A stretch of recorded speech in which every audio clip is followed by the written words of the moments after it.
주의 성령이 내게 임하셨으니. 네, 감사합니다. 우리 히브리서 9장을 피고서 오늘 공부하시면 될 것 같아요. 그리고 혹시 교재가 있으신 분들은 오늘 옛 언약에 따른 예배 절차부터 그렇게 하게 되겠습니다. 옛 언약에 따른 예배 절차. 그래서 1절을 이제 보면은요, 1절 첫 언약에도 섬기는 예법과 세상에 속한 성소가 있더라. 여기 첫 언약은 모세의 언약이죠. 그렇죠. 모세 언약입니다. 그래서 구약 시대죠. 그래서 첫 언약 구약 시대에도 예배 규정이 있었고 예배 장소가 있었습니다. 여러분들이 지난번에 본 것처럼 예배의 규정 같은 경우는 그렇죠. 7월 10일 날이 속죄일, 제가 저번에 15일 날은 장막절, 뭐 이런 날짜들에 대한 분명한 그런 규칙이 있고, 또한 그러한 또 날짜를 지킬 때 대제사장들이 얼마나 철저한 그 규칙에 따라야 되는지에 대한 그런 내용들이 있고요. 장소도 예배 장소는 반드시 그 회막이라고 불리는 그런 장소였습니다. 그리고 그 회막 안에는 이미 그 성막이 있었죠. 성막이 있었습니다. 1절에 거룩한 장소라는 곳은 그렇죠. 1절에 이 성소, 거룩한 장소라고 되어 있는데요. 성소, 거룩한 장소 이 뜻이죠. 이 그 구약 언약에도 이 성소가 있더라. 거룩한 성소가 있더라. 거룩한 장소가 있더라. 그 장소 안에는 성막들이 있고요. 기억나십니까? 그리고 성막이 있죠. 그리고 그 성막들까지를 포함해서 회막이라고 부릅니다. 그리고 회막 안으로 들어가면 그 안에는 성막이 있죠. 보통 동쪽으로 들어갑니다. 그리고 성막 안에는 제사장들만이 들어갈 수 있는 성소와 지성소가 있습니다. 그러니까 성막에는 누구만 들어간다고 보면 됩니까? 제사장만 들어간다고 보면 되겠어요. 우시아가 한 55년 정도 통치를 했는데, 그가 통치할 때 그 남유다가 굉장히 그 흥왕했습니다. 경제적으로도 흥왕하고 뭐 여러 가지 그 영토도 넓어지고. 그런데 우시아의 문제가 뭐냐 하면 교만이죠. 나중에 교만한 가운데 자기가 이제 이 분향을 하려고 분향하려면 어딜 들어가야 돼요? 성소에 들어가야 되죠. 성소. 그래서 지성소까지는 못 들어갔지만 성소 들어가서 이제 분향을 하려고 그러다가 제사장들에게 이제 잡혀가지고 쫓겨났죠. 쫓겨났는데 막 화를 내면서 끝까지 그것을 분향을 집행하려고 하다가 무슨 병에 걸렸어요? 예, 문둥병에 걸렸죠. 예, 문둥병에 걸려서 그는 남은 평생에 그렇게 이제 외톨이로 따라 구별돼서 살 수밖에 없었어요. 그래서 이 예배에 대한 내용이 얼마나 그 심각한지에 대한 그 내용을 알 수가 있겠습니다. 하나님은 정확하십니다. 2절에 보니까 예비한 첫 장막이 있고 그 안에 등잔대와 상과 전설병이 있으니 이는 성소라 읽었고, 여기 예비한 첫 장막이라고 했는데 이게 굉장히 헷갈리는 부분이에요. 이 첫 장막이 뭔가 원어는 프로토스라고 되어 있는데요. 시간적으로는 먼저, 첫 번째라는 뜻이고요. 근데 이제 개역개정은 첫 장막, 아마 시간적인 개념으로도 하기도 했고 되게 헷갈리게 해놨어요. 여러분들이 첫을 어떤 의미로 해석할지 모르겠어요. 근데 여기 첫이라는 뜻은 앞부분을 얘기합니다. 즉 그 성소의 앞부분, 그래서 첫 장막이 있고, 그 뭐니까 성소의 앞부분이 뭐예요? 성소죠, 성소. 그렇죠? 성소. 그래서 뒷부분을 보면 이 성소 안에, 그렇죠? 성소 안에 뭐가 있어요? 등잔대와 상과 진설병이 있지요. 그래서 그 2절에 앞부분의 첫 장막이란 말은 그 성소의 앞부분이라는 뜻이다, 이런 뜻이 되겠어요. 그래서 첫이란 단어는 글쎄 더 정확히 하면 예비한 앞부분에 장막이 있고, 글쎄 성소의 앞부분이라고 할 수 있고 뭐 이렇게 될 텐데 하여튼 그런 뜻입니다. 그 다음에 둘째 휘장 뒤에는 뭐가 있습니까? 지성소가 있겠죠. 3절에 보니까 지성소가 있겠어요. 그 출애굽기 40장을 펴시면 거기에 이제 이 회막 및 성막에 대한 그 이제 모든 걸 지어놓고 기록되어 있는데요. 출애굽기 40장 17절부터 제가 38절까지 쭉 한번 읽을게요. 둘째 첫째 달 곧 그 달 초하루에 성막을 세우니라.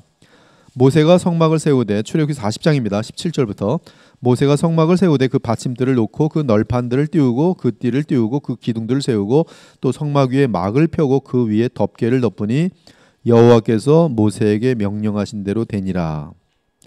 그는 또 증거판을 궤 속에 넣고, 이거 지금 어디 만들고 있는 거죠? 지성소. 그렇죠. 증거판을 궤 속에 넣고 채를 궤에 꿰고 속죄소를 궤 위에 두고 또 그 궤를 성막에 들여놓고 가리개 휘장을 늘어뜨려 그 증거궤를 가리니 여호와께서 모세에게 명령하신 대로 되니라. 그는 또 회막 안 곧 성막 북쪽으로, 이게 지금 이제 성소 부분이 되는데요. 휘장 밖에, 휘장 밖은 그 지성소에서 볼 때 휘장 밖이죠. 떡상을 놓고 또 여호와 앞 그 상 위에 떡을 진설하니 여호와께서 모세에게 명령하신 대로 되니라. 지금 성소에 대한 설명이죠. 또 회막 안 곧 성막 남쪽에, 성소죠. 성소 남쪽에 등잔대를 놓아 상과 마주하게 하고 또 여호와 앞에 등잔대에 불을 켜니 여호와께서 모세에게 명령하신 대로 되니라. 또 성소 안에 뭐가 있습니까? 금양단이 있죠. 그렇죠? 금양단을 성막 안 휘장 앞에 두고, 이 휘장 뒤에는 뭐가 있어요? 지성소가 있죠. 그러니까 휘장 앞에 두고 그 향단에서 이제 향을 받아가지고 이제 커튼을, 그 막을, 그 휘장을 열고 들어가면 거기가 뭡니까? 지성소죠. 그래서 이 향은 지성소로 들어가게 되죠. 일단 그 향단에서 성막 안 휘장 앞에 두고 그 위에 향기로운 향을 사르니 여호와께서 모세에게 명령하신 대로 되니라. 그는 또 성막 문에 휘장을 달고 또 회막의 성막문 앞에 번제단을 두고, 이제 이 번제단은 어디예요? 이제 성막, 그 성소 앞이 되겠죠. 그래서 이제 이것은 이제 회막에 들어가는 그런 부분이 되겠어요. 그래서 번제단, 30절에 보면 물두멍, 그렇죠? 그리고 33절에 보면 포장을 치고 뜰 문에 휘장을 다니라. 그리고 이제 34절 이하에는 이제 이렇게 성막이 완성되었을 때 하나님의 영광이 충만하였다. 그래서 눈으로 볼 정도로, 38절에 보니까 낮에는 여호와의 구름이 성막 위에 있고 밤에는 불이 그 구름 가운데 있음을 이스라엘 온 족속이 그 모든 행진하는 길에서 그들의 눈으로 보았더라. 다시 그 9장으로 돌아가서요. 4절을 보면 지성소 안에는, 그렇죠? 지성소, 3절이 지성소라 일컫나니 지성소 안에는 금향로와 또 금으로 싼 언약궤. 근데 여기서 뭐가 궁금하죠? 향로가 궁금하죠. 향로. 그렇죠? 왜 향로는 원래 어디 있어요? 예, 성소에 있죠. 성소. 다 이런 그림 다 이르신 것 같은데. 예. 예. 성소, 지성소, 딱 지성소 있고 성소에 여기가 뭐가 있어요? 예, 분향단이 있죠. 분향단. 여기가 진설병, 여기가 등대, 그다음에 이제 여기가 이제 그 물두멍, 그다음에 번제단, 그다음에 여기 이제 법궤, 그리고 법궤 위에 천사 그룹 있고, 그리고 이제 여기를 속죄소라 그러고, 여기 법궤 안에 십계명, 아론의 쌍난 지팡이, 뭐 이런 것들이 있죠. 만나 이렇게. 그래서 지금 이게 분향단을 보면 어디에 지금 들어 있는 거예요? 성소에 들어 있는데 지금 히브리서는 지금 지성소에 있는 것처럼 묘사하고 있어요. 왜 그럴까요? 그 향은 사실은 어디로 들어가게 돼 있어요? 그 향은 이제 대제사장이 지금 향을 들고 이제 휘장을 열고 들어가면 바로 하나님의 보좌 앞으로 그 향을 그렇게 하는 것이죠. 그래서 이 지성소 안에는 금으로 쌓은 언약궤가 있고 그 안에 만나를 담은 금 항아리와 아론의 쌍난 지팡이와 언약의 돌판이 있습니다. 그 위에는 속죄소를 덮은, 여기 속죄소는 이제 멀시싯, 그 은혜의 보좌라고 보시면 되겠어요. 그러니까 은혜의 보좌 앞에 나아간다 할 때는 지금 사실 이 자리에 나가는 것이에요. 그래서 속죄를 받고, 속죄소에서 속죄를 받고 필터링이 돼서 여러분들은 은혜의 보좌 앞에 담대히 나아가는 것인데요. 그것이 그 모든 메시지를 지금 이 모형으로 지금 이 성막에 다 지금 담겨 있죠. 그리고 이 그룹은 이 날개 달린 그 천사 두는 그 천사장들인데 이 속죄소를 쫙 덮고 있고, 하나님의 형상이 있다 그랬어요? 없다 그랬어요? 하나님의 형상은 전혀 있어서는 안 되죠. 그래서 전혀 없습니다. 하나님은 영원과 무한에 계신 분이세요. 그래서 하나님에 대해서는 영광만 항상 얘기를 하지, 하나님 그래서 하나님은 우리가 볼 수 없지만 항상 우리는 누굴 볼 수 있어요? 예수 그리스도를 볼 수 있어요. 그래서 계시록에도 보면 어린 양이 하나님의 등불이시고 우리들은 어린 양을 보면서 하나님의 영광을 보게 되어 있어요. 특이한 것은 4절을 보면 히브리서 기자는 지성소에 마치 금양도가 있는 것처럼 말하는데요. 원래 금양단은 이 휘장 바로 앞 성소에 놓여 있죠. 근데 원어로 시미아 테이리온이라고 하는데요. 히브리서 9장 4절에 나오지만 이 단어는 70인경으로 볼 때 역대하 26장 19절과 에스겔 8장 11절에 나옵니다. 그래서 거기 보면 역대하고 에스겔을 보면은 우시야, 아까 왕제가 얘기했죠. 우시야가 손으로 향로를 잡고 분향하려 하다가 화를 내니 그가 제사장에게 화를 낼 때에 여호와의 전 안 향단 곁 제사장들 앞에서 그의 이마에 나병이 생긴지라. 그래서 분향을 이제 어디로 들어가려고 그런 거예요? 지성소로 들어가려고 그런 것이죠. 또 이스라엘 족속의 장로 중 70명이 그 앞에 섰으며 사반의 아들 야샤냐도 그 가운데 섰고 각기 손에 향로를 들었는데 향연이 구름같이 오르더라. 그러므로 지금 금 향단에서 타는 숯을 가지고 지금 그 이사야 6장도 이 번제단의 숯이 아니라 이 분향단의 지금 숯을 얘기하고 바로 그 뒤에는 뭐가 있어요? 바로 하나님의 보좌가 있는 것이죠. 보좌가 있는 그런 그림입니다. 그래서 이 휘장을 열고 지성소로 들어가기 때문에 타는 숯불이 담긴 금향로는 지성소에 해당한다고 볼 수 있는 것이 중요한. 여러 계시록에도 보면 지금 그 향의 이 향이 뭐로 묘사됩니까? 계시록에는 성도들의 기도라, 그렇죠? 하나님 보좌 앞에 있는 성도들의 기도라. 중요한 사실은 금향단에서 불을 금향로에 담아, 여러분 이 교황이 보면 항상 뭐해요? 예, 이거 들어서 거기 뭐가 나옵니까? 향이 확 나죠. 이거 지금 자기가 제사장 지금 역할을 지금 대제사장 역할을 지금 하고 있는 건데 이렇게 뿌리면 향 뿌리면서 그런 것들은 지금 다 없어진 것인데도 지금 그러고 있는 것은 지금 복음을 지금 깎아 내리고 있는 것이죠. 중요한 사실은 금향단에서 불을 금향로에 담아 지성소에 들어가는 때는 1년에 단 한 차례입니다. 즉 대속죄일 한번 쫓죠. 용키퍼. 예, 욤키퍼. 욤이라는 말은 날이라는 뜻이고요. 키퍼는 속죄일이에요. 그래서 이 욤키퍼는 며칠이에요? 7월 10일이에요. 7월 10일. 예, 7월 10일. 7월 1일이 뭡니까? 예? 예. 새 날이죠. 새 날. 뭐라 그래? 하여튼 나팔절. 그다음에 7월 10일 속죄일. 그다음에 7월 15일은 뭡니까? 7월 15일부터 23일까지 장막절. 장막절을 또 무슨 절이라 그래요? 예, 초막절. 예. 그걸 정확히 알고 계십니다. 그리고 7월 말고 3월. 3월 며칠이에요? 14일 날. 예. 이게 6월절. 그리고 14일 날 이제 구약과 신약에서는 이 날짜가 바뀝니다. 무교절이 이게 상당히 그 애매한데 성경을 무작정 읽다 보면 그 신약에서 예수님 당시에 그 읽을 때 보면 날짜가 하루 안 맞는데 그것은 중간에 이제 이게 무교절하고 그 유교절하고 같이 시작되다가 그것이 이제 그 시간이 좀 바뀌면서 약간의 차이가 있어요. 그래서 그것만 이해하고 있으면은 이제 아무런 하자가 없이 그 볼 수가 있는데요. 무교절 그다음에 이제 그 6월절 같이 시작되고 6월절 이후에 3일절 지나면 뭐예요? 초순절. 그리고 초순절부터 50일 지나면 오순절. 뭐 이러면 이제 여러분들이 그 계산이 쭉 돼요. 그래서 뭐 주요한 명절은 이제 한 6개 정도 되고 거기다 추가로 한두 개 하면은 여러분들이 그 이제 유대인들의 모든 명절을 다 알 수가 있는데요. 아무튼 그 지금 대속죄일 욤키퍼.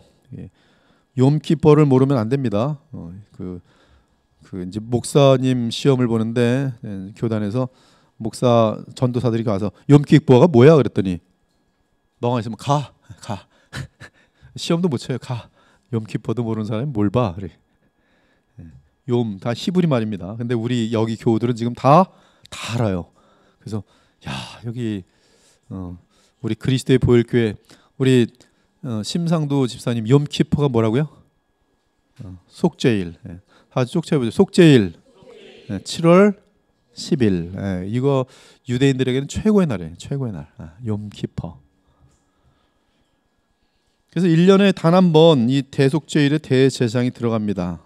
이거는 뭐 제가 여러 번 그 설교를 한 건데 이 욤키퍼 날에 대해서는 상세한 설교가 많이 필요해요. 다음에도 또 기회가 나면 그 내용에 대해서 한번 여러분들에게 또 나눠줬으면 좋겠어요. 나눠드려야지 여러분들이 욤키퍼의 대제사장이 어떻게 굉장히 많은 제사를 지내거든요. 제사를 지내면서 뭐 아사셀 양이랄지 뭐 이런 거 다 그날 다 처리하거든요. 그래서 그날에 대해서는 정확히 알아야 되는데 이 모든 그날 진행되는 것이 전부 무엇을 상징하고 있어요? 예수님의 십자가. 그렇죠? 엘로 엘리 엘리 라막 사박다니 나의 하나님 왜 나를 버리시나이까 그런 내용까지도 정확하게 다 돼 있고요. 그다음에 우리의 그 죄를 이 법조문으로 딱 십자가에 못 박아서 완전히 제거해 버리는 기억도 나지 않는 동에서 서가 먼 것처럼 또 우리의 모든 죄악을 바다에 던지는 것처럼 그 내용이 속죄일날 다 있어요. 그래서 속죄일은 사실 예수님에 대한 엄청난 예표를 갖고 있기 때문에 구약의 모든 것이 결국은 이 복음과 연결 안 될 수가 없습니다. 왜냐하면 그 구약의 가장 중요한 제사가 뭐예요? 속죄일이 속죄일. 근데 그게 예수님하고 그냥 100%로 맞아 떨어지니까 구약은 전부 뭐에 대한 거예요? 예수님에 대한 거예요. 예수님.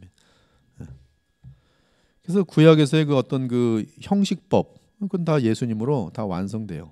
모든 제사법 그리고 대신 십계명 같은 경우는 예수님께서 이 십계명의 주인인 사실을 알려주기 위해서 이제 안식일만 바뀌어요. 이제 이번 그 부활절이잖아요. 부활절을 보면 예수님의 부활은 새 창조의 시작이에요. 성령께서 공식적으로 임하셔서 마음껏 생명을 주시기 시작하는 어마어마한 시기가 새로 시작된 거예요. 그래서 여러분들에게는 이 새 시대에 들어왔기 때문에 새로운 능력을 갖게 됩니다. 그리고 구약 사람들이 전혀 알지 못하는 것들을 여러분들은 그 예수님의 부활로 말미암아 성령을 주심으로 새로운 이해들이 가능해요. 예수님의 제자들은 부활 전까지 까막눈이었어요. 예수님을 보면서도 기적을 보면서도 오병이어의 기적을 보면서도 그들은 까막눈이었습니다. 예수님께서 내가 죽어야겠고 부활하겠다 말을 했을 때 아무도 믿지 않더라. 무슨 말 하는 거야. 그래서 반복돼서 나와요.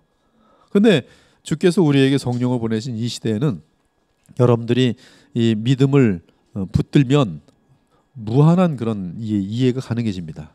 굉장히 너무나 많은 것들을 이해할 수 있어요. 그리고 이것이 어떤 공상이나 상상이 아니라 팩트, 사실에 대한 사실을 이 계시를 통해서 굉장히 많이 알 수 있다는 것이죠. 아무튼 이러한 이 모든 내용들이 그 예수 그리스도로 집중되면서 이 계명 같은 경우도 이제 예수님으로 인하여 완성되고 안식일의 주인은 곧 인자라는 단어를 정했습니다. 인자는 안식일의 주인이다. 그래서 우리는 이제 이 주의 날을 지키고 이 모든 계명에 대해서 구약의 개념으로 지키는 것이 아니라 신약의 개념으로 지킬 수 있게 되는 것을 우리는 발견할 수가 있게 돼요. 만일 금향로에 타는 숯과 향을 담지 않으면 대제사장은 거룩하지 않은 인간이기 때문에 그 자리에서 죽사합니다.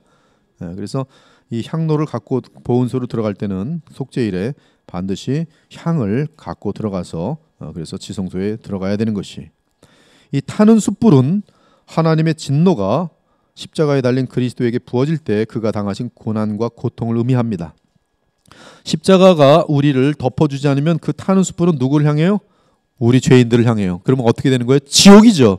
그래서 지옥은 불로 영원한 불못으로 상징돼 있어요. 그래서 자기 죄값을 해결하지 못한 사람들은 죽자마자 너무 무서워요. 끔찍해요. 이것이 사실 복음은 주일마다 사실 이 사실을 선포해야 되는데 우리 인간들이 한계가 있기 때문에 제가 매주마다 천국과 지옥을 설교한다고 합시다. 여러분들 스트레스 받아가지고 아마 다 도망칠 거예요. 근데 사실은 1000번, 10,000번 설교해도 소중한 건 그 설교예요. 우리가 조금 변화되는 거하고 거룩해지는 것도 중요하지만 지옥으로 떨어질 건지 천국으로 할 건지 이 회길은 너무너무 엄청난 거잖아요. 그것처럼 소중한 메시지가 어디 있습니까? 딱 죽었는데 누군 지옥이고 누군 죽는데 못 나온단 말이죠. 영원히. 이게 농담이면 뭐 얼마나 다행이겠습니까? 근데 농담이 아니에요. 이것이 농담이려면 하나님은 없습니다. 있을 수가 없어요. 죄라는 것도 있을 수 없는 거고 선이라는 것도 있을 수 없는 거고 빛이라는 것도 있을 수 없는 거고 어둠이라는 것도 있을 수가 없는 것이에요. 특히 공의라는 것이 있을 수가 없어요. 질서라는 것이 있을 수가 없어요. 그래서 하나님을 안 믿는 사람들은 뭐든지 우연이라고 하잖아요. 하나님이 없다 그러잖아요.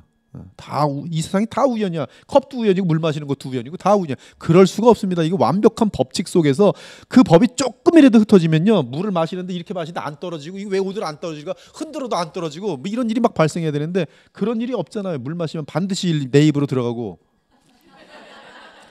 우리 구조는 또 어떻게 만들었길래 다 이게 뭐 옆으로 빠지도 않고 물 들어가면 일로 나와야 될 거 아니에요. 일로 툭툭.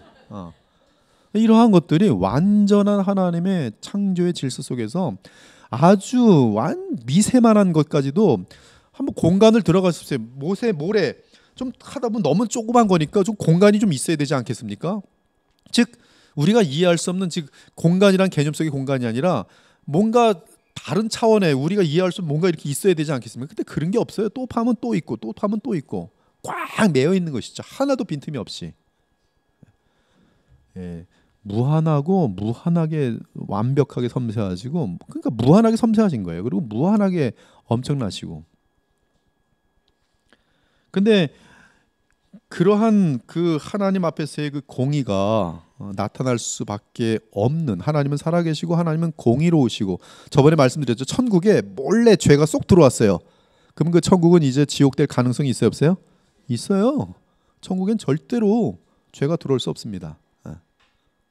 우리 인간들이 그 천국에 들어가려면 죄 문제가 해결돼야 된다는 것이죠. 죄 문제가 해결되는 사람은 천국에 들어갈 수가 없는 거죠. 받아들여지면 이 천국 자체가 불의해지고 더럽혀지는 것이.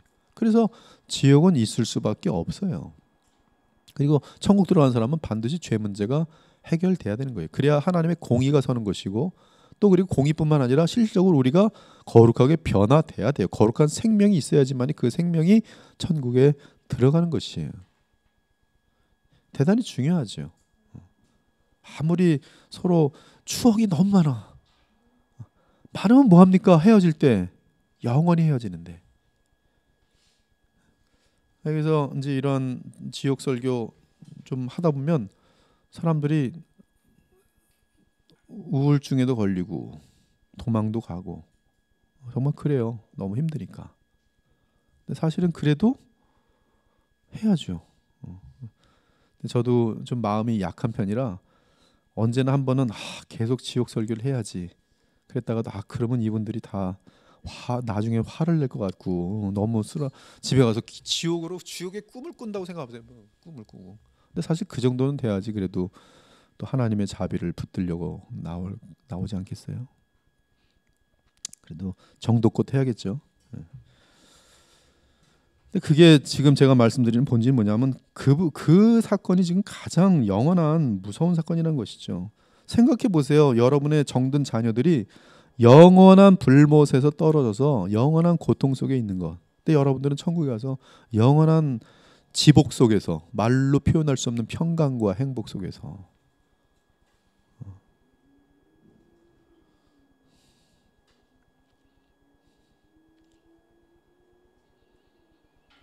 예수님께서는 지금 그러한 지옥의 고통을 하나님의 아들이시기 때문에 능히 우리 수천만 명이 감당할 지옥의 대가를 다 감당해 주신 것이 하나님이 아니시라면 그분이 하나님이 아니시라면 단지 한 인간이라면 아무런 의미가 없어요.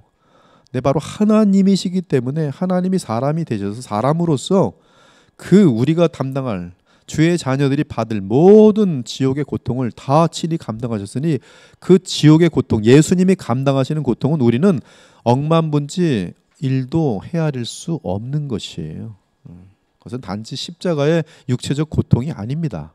그것은 저번에 우리 오 목사님께서 희미하게나마 그 고통의 무한함을 보여주셨는데 하나님과 하나님 사이에서의 하나님이 하나님을 죽이시는 하나님과 하나님 사이에 그 관계가 깨어지시는 그건 우리는 형용할 수 없는 그런 표현들이에요.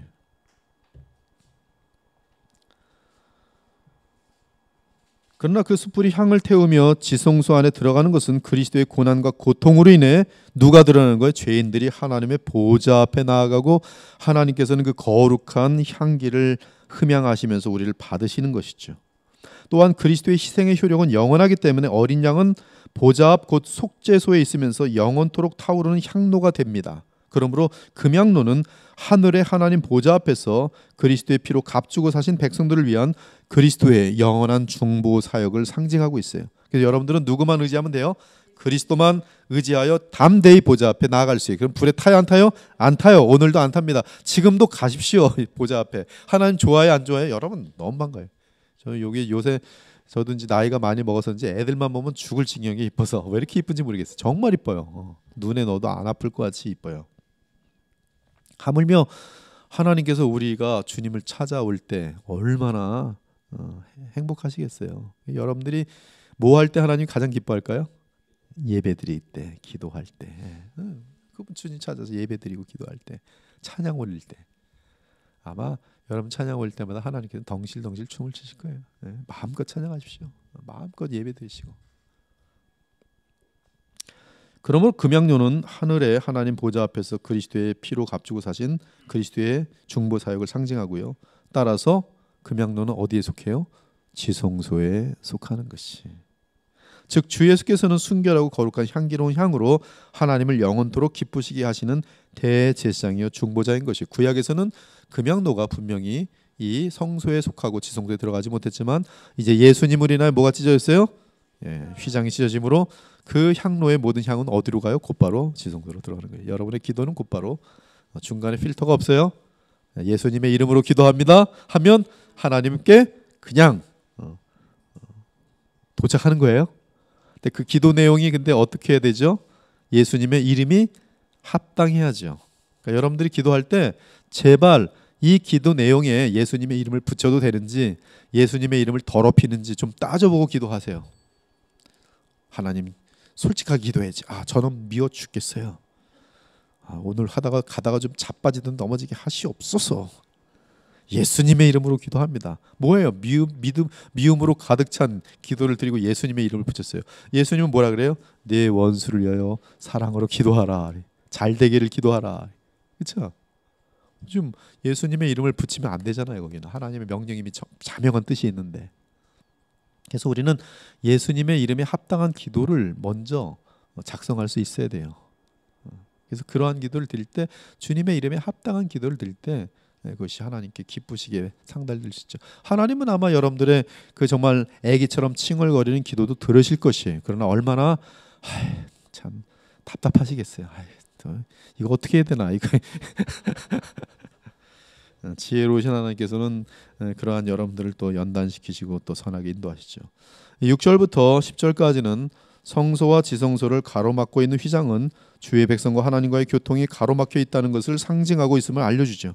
그래서 6절부터 10절에 있는 첫 장막은 성막 내 성소를 의미하고요. 둘째 장막은 지성소를 의미해요. 그래서 여러분들이 그 6절부터 10절을 읽을 때는 둘째 장막, 첫 장막 이렇게 해서 첫 장막은 뭐라고요?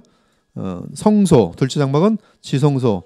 근데 이게 이제 2절의 첫 장막 헷갈리잖아요, 그죠? 근데 2절에서는 뭐예요? 그것은 이제 구약의 성소. 그렇게 하여튼 여기서 여러 가지로 이러한 그 첫 장막이라는 단어가 어떤 거는 이제 구약 시대, 신약 시대 이걸 구별하기 위해서 나온 거고, 어떤 첫 장막은 바로 성소, 지성소로 구별되는 것이기 때문에 그 문맥을 보시면 쉽게 파악이 가능하다는 것이죠. 아무튼 6절부터 10절에서 첫 장막은 성막 내 성소, 둘째 장막은 지성소를 의미합니다.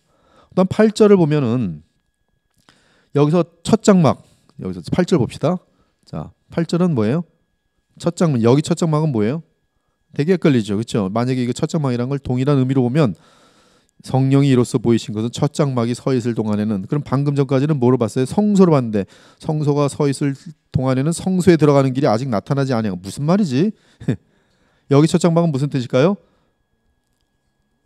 구약의 성막제도죠.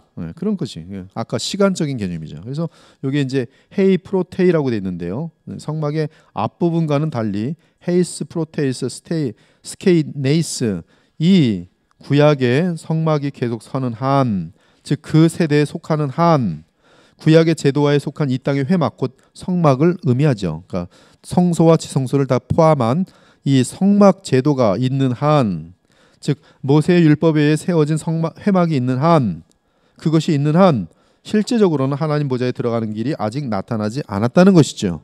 그래서 이런 것들은 지금 그 원어가 동일하니까 막 이렇게 했는데, 이제 의미를 정확히 알면 지금 요것은 지금 구약 성막을 얘기하는 것이고 뒤에 것은 이제 뭐 성소 지성소에서의 첫 장막을 얘기하는 곳이나 이렇게 알 수가 있는 것이죠. 근데 아무튼 이 구약 시대에 속한 첫 장막은 뭐예요? 예표일 뿐이죠. 상징일 뿐입니다.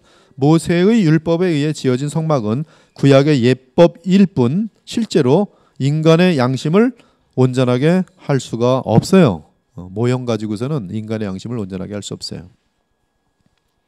그 양심을 온전하게 하는 것은 그리스도 예수님께서 대제사장이 되셔서 그리고 휘장이 갈라진 다음에 그분의 실제 효력이 있는 영원한 의인의 희생제물, 곧 자기 자신의 생명과 몸으로 바치신 영원한 희생제물에 따른 성령의 역사만이 우리의 양심을 새롭게 하여 얼마든지 하나님 보좌 앞에 나아갈 수 있도록 할 수 있는 것이, 지금은 예수께서 여러분들에게 성령을 어마어마하게 폭포수같이 부을 수가 있어요. 그러니까 여러분들이 원하기만 하면 죄를 넉넉히 이길 수 있어요. 이 시대에 귀하게 쓰임 받을 수 있어요. 거기 제약이 없어요. 뻥 열려 있어요. 그러니까 마음껏 성령으로 충만하세요. 그래서 이 시대에 그런 어떤 거룩한 경쟁을 하시는 건 나쁘지 않아요. 더 예수님을 닮아야겠다. 예수님을 닮아갈수록 더 겸손해지지요. 그래서 그러한 지금 성령의 시대이기 때문에 마음껏 그런 것들이 가능합니다. 이제 11절과 12절을 볼게요. 그리스도께서는, 우리 임집사님이 크게 한번 읽어볼까요?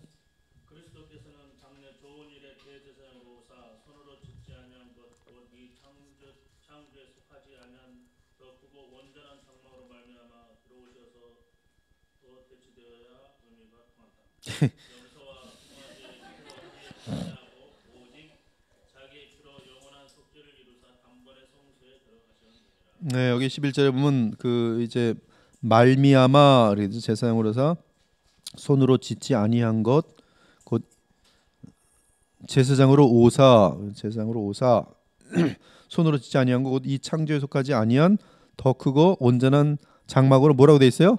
말미암아 이렇게 돼 있죠. 지금 개역 개정에는, 그렇죠? 예, 근데 그 말미암아 그러면 굉장히 의미가 불투명하고, 온전한 장막으로 들어오셔서 염소와 송아지의 피로 하지 아니하고 그렇게 이제 하면은 이제 의미가 더 분명한 것이죠. 12절에서 영원한 속죄라고 말하는데 여기서 속죄는 원어로 루트로시스인데요. 이는 노예 또는 포로 상태에 있는 사람을 구원하여 자유를 주기 위해 대가를 지불하는 것을 뜻합니다. 따라서 영어로는 이 단어는 루트로시스는 리뎀션 또는 어톤먼트, 속죄라고 하는데요. 이 두 개념이 다 들어 있어요. 지금 루트로시스에는 어톤먼트, 구속은 뭐냐 하면 돈을 주고 끄집어내는 거고요. 어톤먼트는 뭘까요? 그가 받을 형벌을 대신 받는 거예요. 그래서 죄값을 치는 것이죠. 네, 이 두 개를 다 하는 것을 한국말로는 대속이란 단어가 있어요. 대속, 대신하여 벌을 받고 그를 자유케 한다. 대속, 상당히 많은 의미를 포함하고 있어요. 구속, 그다음에 그래서 구속이란 단어도 두 가지 의미가 있죠. 한국말로는 그를 구속하다, 뭐야, 꼼짝 못하게 잡아둔다. 그래서 그 한문이 다 틀리겠죠. 근데 뭐 요새 시대에 뭐 한문 씁니까? 그럼 구속, 그럼 뭘 봐야 됩니까? 이제 문맥을 봐야죠. 반면에 그 구속 그러면 뭐 감옥에 구속하다, 그렇죠. 구속도 쓰잖아요. 근데 성경에서 구속 그럴 때는 감옥에 구속하는 건지 아니면 리뎀션, 엄청난 단어죠. 대신 지불하고 자유케 하는 것인지 그것을 볼 수 있어야 돼요. 그래서 이제 이러한 리뎀션, 즉 값을 지불하고 자유를 주는 이 개념을 모르는 분들은 성경을 읽을 때 구속이 나오면은 왜 나를 구속하지? 목사님이 기도하면 왜 자꾸 사람들을 구속하려고 그러지? 우린 자유하고 싶은데 이제 반대의 뜻으로 지금 막 들게 되죠. 그러다가 이제 성경에서 구속은 그런 뜻이 아니라 오히려 이런 뜻이다 그러면, 아하, 그러면 의미가 두 개네요. 그렇죠. 그러면 세상 사람들이 쓰는 구속은 이 의미는 전혀 아니네요. 그렇죠. 그렇죠. 세상 사람들은 이런 구속 지금 모르죠. 리뎀션 모릅니다. 13절을 보면 황소와 염소와 항소의 피, 뭐 이 자리엔 뭐 이 구속이라는 단어를 헷갈린 사람은 저는 한 사람도 없을 거라고 믿습니다. 근데 가끔 있더라고. 아는 척하는데 그 뜻이 그 뜻이었어. 그리고 깨닫는 사람이 갑자기 생겨요. 그럼 이제 이런 시간은 그분에게 뭐예요? 인생이 확 열리는 순간이죠. 그게 그 뜻이었구나. 깜짝깜짝 놀란다니까요. 예, 보면 뭐라 하더라? 예를 들어서 바사, 성경 열심히 읽어요. 바사왕 뭐 어쩌고 그러다가 그냥 바사가 바사인가 보다 그러고 신나게 있다가 이 바사가 페르시아라 했더니 페르시아가 바사야? 그래서 확인해 보는 거죠. 페르시아가 바사예요. 그러면 페르시아. 굉장히 많아요 그런 단어. 뭐 헬라란 단어가 나와요. 성경에 헬라가 나와요. 헬라가 뭐예요? 헬라 그러다가 헬라. 그리스라 그러면 그리스. 그런 것들 좀 찾아다가 좀 한번 쭉 알려줘야겠어요. 벽에다가 좀 되게 많습니다. 상당히 많아요. 생각보다 상당히 많습니다. 해줄까요? 언제 한번 쭉 오늘도 지금 몇 가지 얘기했으니까 쭉 모아가지고 벽에 붙여놔야 되겠어요. 13절을 보면 염소와 황소의 피 그리고 암송아지의 재가 부정한 자를 정결하게 하는 예법에 사용되는 것을 말하는데요. 13절에서 이때 이것은 예식이며 상징일 뿐 실제로 사람의 마음을 정결하게 만들지는 못합니다.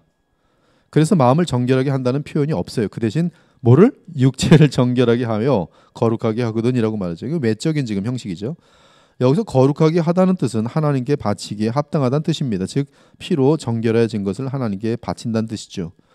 우린 여기서 피가 정결하게 하는 예법에 사용되는 것은 알지만 암송아지의 재에 대해서는 신경 쓰지 않으면 놓치기 쉽습니다. 그리고 사실 구약을 읽을 때 정말로 이제 반복해서 여러 번 읽다가 암송아지의 재 이렇게 관심을 갖지 않고서는 평생 암송아지 재에 대해서는 그 의미를 알지 못하고 지나가는 분들이 많을 거예요.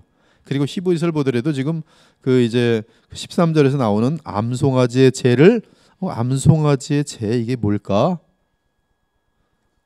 사실 쉽지 않죠, 그죠? 암송아지 재, 암송아지 재. 오늘 그까지만 암송아지 재까지만 좀 다루고 마치도록 할게요. 한 3분 정도 걸릴 텐데요.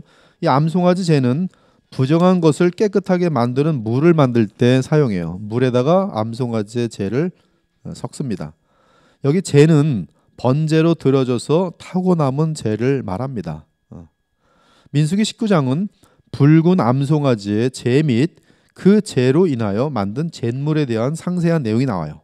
민수기 19장 여호와께서 모세와 아론에게 말씀하여 이르시되 여호와께서 명령하시는 법의 율례를 이제 이르노니 이스라엘 자손에게 일러서 온전하여 흠이 없고 아직 멍에 매지 아니한 붉은 암송아지를 네게로 끌어오게 하고 너는 그것을 제사장 엘르아살에게 줄 것이요 그는 그것을 진영 밖으로 끌어내어서 자기 목전에서 잡게 할 것이며 제사장 엘르아살은 손가락에 그 피를 찍고 그 피를 회막 앞을 향하여 7번 뿌리고 그 암소를 자기 목전에서 불사르게 하되 그 가죽과 고기와 피와 똥을 불사르게 하고 동시에 제사장은 백향목과 우슬초와 홍색칠을 가져다가 암송아지를 사르는 불 가운데 던질 것이며 제사장은 자기의 옷을 빨고 물로 몸을 씻은 후에 진영에 들어갈 것이라. 그는 저녁까지 부정하리라. 송아지를 불자른 자도 자기의 옷을 물로 빨고 물로 그 몸을 씻을 것이라. 그도 저녁까지 부정하리라. 자, 9절이에요. 그 민수기 19장 9절. 이에 정결한 자가 암송아지의 재를 거두어 진영 밖 정한 곳에 둘지니 이것은 이스라엘 자손 회중을 위하여 간직하였다가 부정을 씻는 물을 위해 간직할지니 그것은 속죄제니라. 암송아지의 재를 거둔 자도 자기의 옷을 빨 것이며 저녁까지 부정하리라. 이는 이스라엘 자손과 그 중에 거류하는 외인에게 영원한 율례니라. 지금 이 붉은 암송아지는 붉은 피를 상징하고 암송아지는 생명을 낳는 것을 상징합니다. 맞죠? 예, 그렇죠. 붉은 피, 암송아지는 생명. 따라서 붉은 암송아지는 피를 흘려 생명을 창조하시는 그리스도를 상징합니다. 그런데 붉은 암송아지는 속죄 제물입니다. 따라서 이스라엘 백성의 모든 죄를 다 떠안지요. 그래서 죄가 되어버립니다. 그리고 그 송아지를 태우지요. 이는 뭘 태우는 거예요? 죄를 태우는 것을 의미하고 그로 인해 남은 죄는 죄를 씻어주는 예수 그리스도의 십자가의 죽음을 나타냅니다. 그러므로 민수기 19장 이하는 죄를 씻기 위해 붉은 암송아지의 제물을 뿌림으로써 정결하게 되는 예식을 거하도록 명하고 있어요. 아무튼 피와 제물은 외형적이며 상징적으로 사람의 몸을 정결하게 하고 그 후 하나님께 나아갈 수 있도록 하였다는 뜻입니다. 결국 암송아지의 붉은 피는 무엇을 상징하고 있는 것이에요? 예수 그리스도의 십자가를 상징하고 있어요. 이처럼 구약 전체는 신기하게도 우리의 죄를 씻고 또 하나님 앞에 거룩하게 만드시는 그러한 예수님의 모든 사역에 대해서 여러 가지 수백 가지 방법으로 항상 모형이 되고 상징을 나타내고 있는 것이 오늘 여기까지 하고 다음 주에 계속 진도 나가겠습니다. 주 하나님 감사합니다. 오늘도 이 짧은 말씀을 통해서 얼마나 구약 전체가 예수님에 대해 알려주고 싶어 하는지 오늘도 많이 보았습니다. 저희들은 이미 예수께서 역사 속에 나타나셔서 이제 저희들의 시대는 주님께서 보내시는 무한한 성령의 역사 가운데 살아가고 있는 이 시대에 있는데 전능하신 하나님, 자비로우신 하나님, 우리의 마음의 눈을 열어주시고 계시의 영을 주셔서 복음의 능력이 얼마나 무한하고 어마어마한지 알게 하시고, 그러므로 주의 복음을 믿음으로 말미암아 이 자리에 계신 하나님의 백성들이 이 시대에 놀랍게 쓰임받는 귀한 자리에 있도록 역사하여 주시옵소서. 오늘도 성령으로 충만케 하시고 예수님만 바라보는 귀한 아름다운 주의 백성들에게 감사로, 기쁨으로, 하늘의 복락으로 가득 차게 하시며 오늘도 가정으로 돌아가 그 가정이 천국을 누리게 하시고, 이제 또 내일부터 사회에 나갔을 때도 어디서든지 빛과 소금의 역할을 넉넉히 감당하고 또 돌아올 수 있도록 인도하여 주시옵소서. 살아계신 하나님을 숨쉬는 순간마다 체험케 하시고 하나님의 은혜가 얼마나 큰지 날마다 누릴 수 있는 하나님의 백성들 될 수 있도록 역사하여 주옵소서. 살아계신 우리 주 예수 그리스도 이름으로 기도 올리옵나이다. 아멘.